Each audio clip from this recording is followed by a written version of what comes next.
Ich hätte ein anderes Beispiel aus der Barockzeit von Choquel.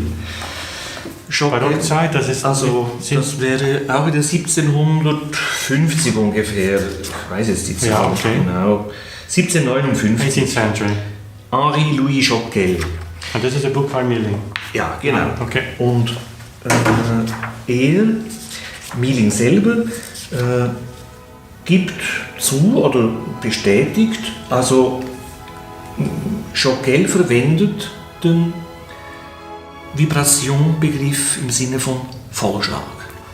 Also auf jeden Fall gibt auch Milling zu, dass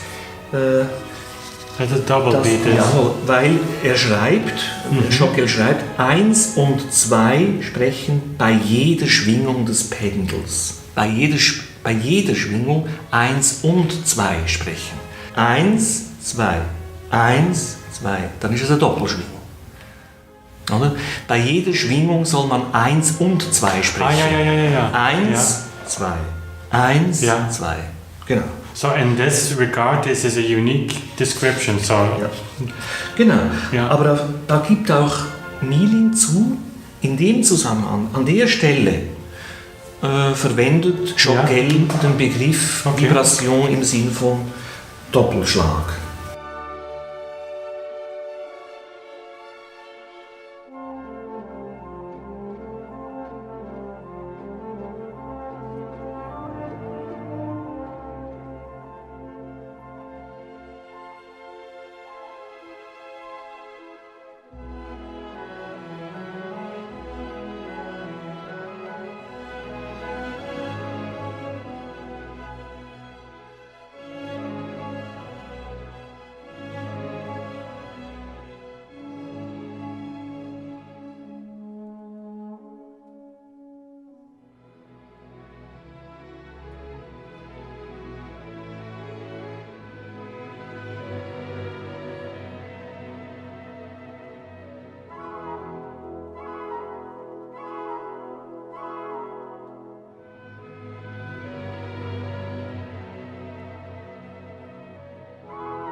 So a few weeks ago, our friend Laurence Guardian sent me a link to a source from 1860 by a certain Mr. L. Danel, Méthode simplifiée, so a simplified method to learn music, with a big smiley.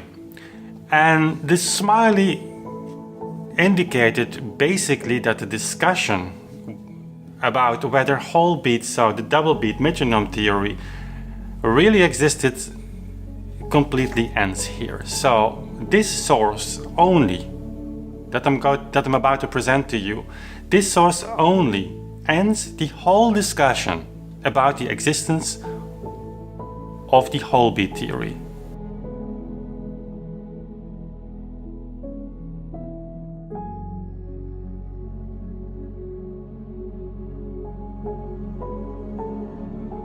So are divided in two equal parts, so every quarter note into 8 notes. Now nothing of a big secret here. Then he says, battez plusieurs tons en le décomposant par les mots 1, 2, 1, 2, tout en faisant qu'un seul battement par ton. So he relates the battement on the tones. So the battements represent the quarter notes.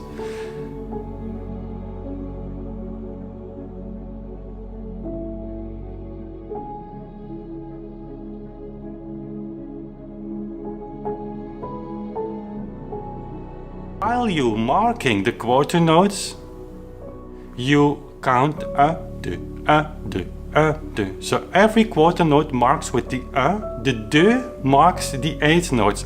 That only is the whole beat theory.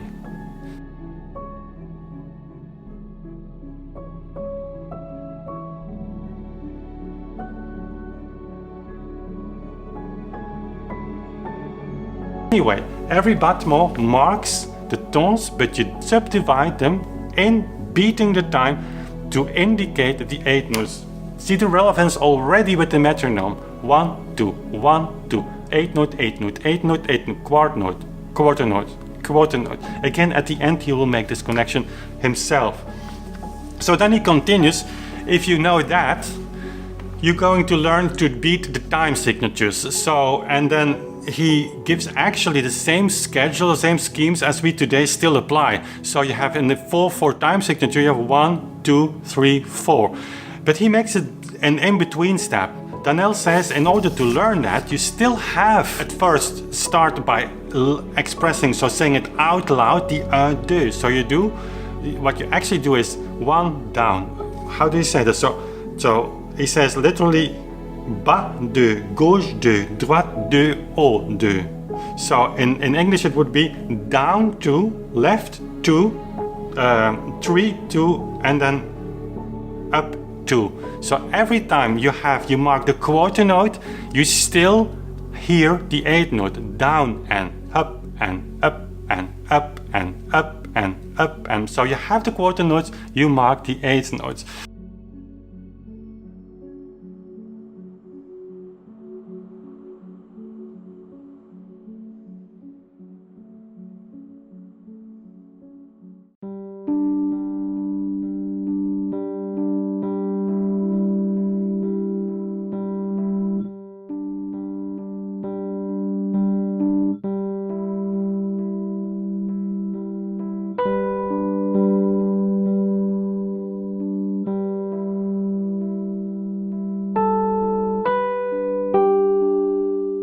Now it comes.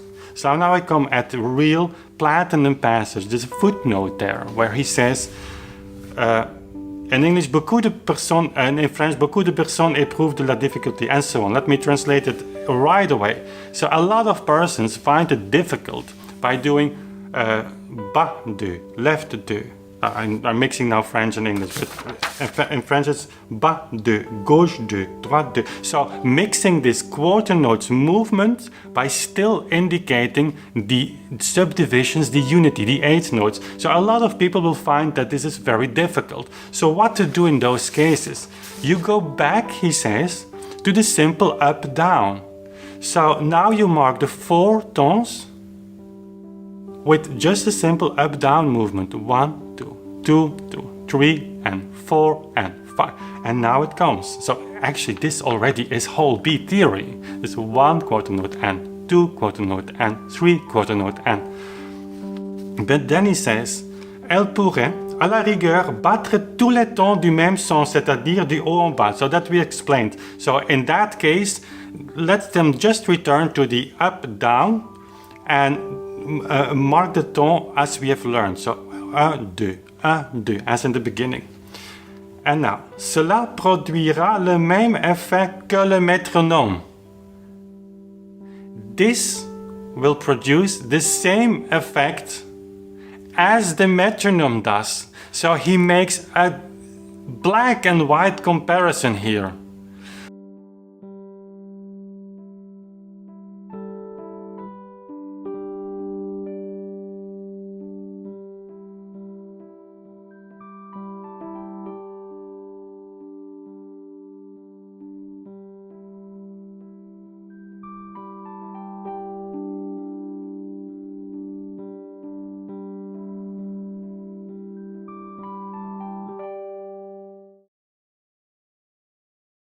Bas 2, 3, droite 2, 3, haut, 2, 3, bas, 2, 3, droite, 2, 3, haut, 2, 3,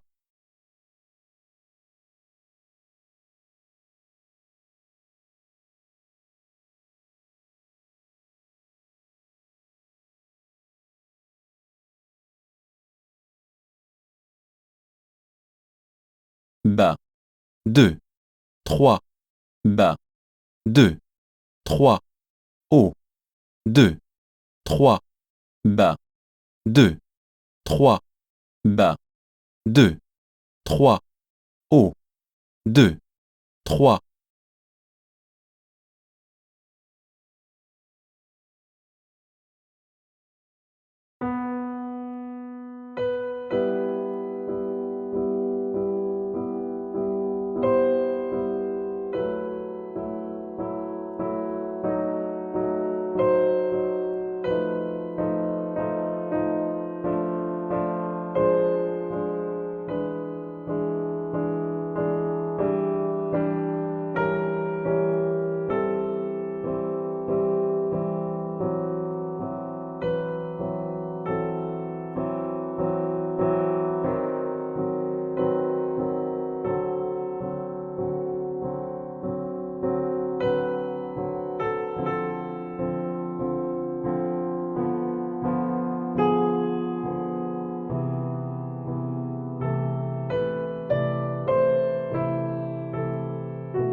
In that review, Berlioz says, Liszt has explained the work in such a way that if the composer himself had returned from the grave, joy and pride would have swept over him.